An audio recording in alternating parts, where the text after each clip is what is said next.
I want to welcome everyone to the Collective Compass movement.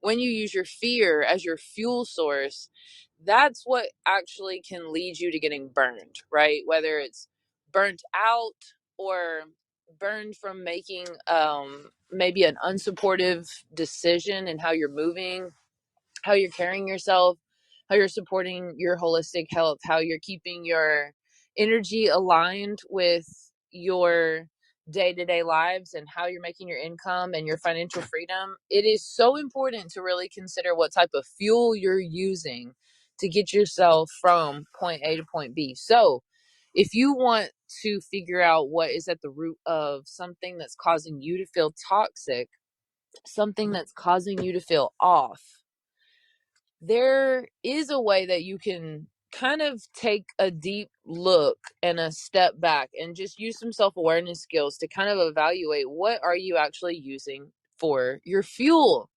Are you pushing yourself forward with courage, self-trust, humility, connection, empowerment, positive energy, or are you using fear of failure, fear of scarcity, fear of abandonment, fear of authenticity? Are you using your fear to motivate you? Are you using your fear of failure to keep you pushing forward? It's a really different life experience you can have in so much of a more positive way. I mean, it's crazy the difference that you can feel in your cells, in your nervous system, with your immune system.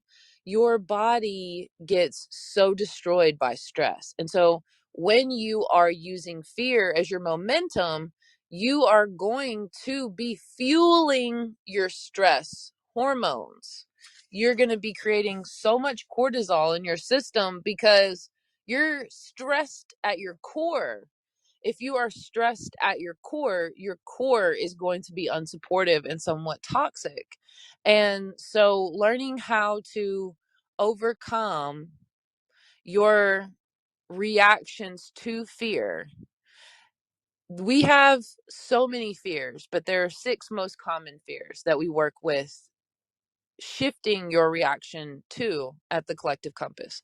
And these fears cause us to be in self-sabotage.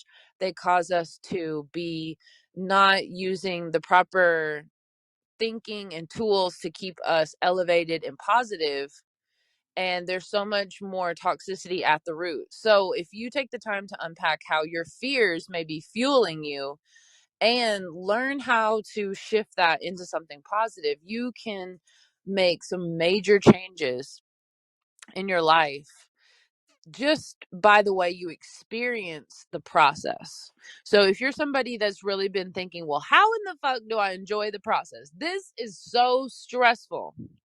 How in the actual hell do I do what I'm trying to accomplish? How do I actually face all this new learning and these new skills and every new experience that I'm having to be able to master? How do I do that without getting burnout? How do I do that without crashing out? How do I do that without destroying my health? You can learn to find a positive source of fuel, a less toxic source of motivation.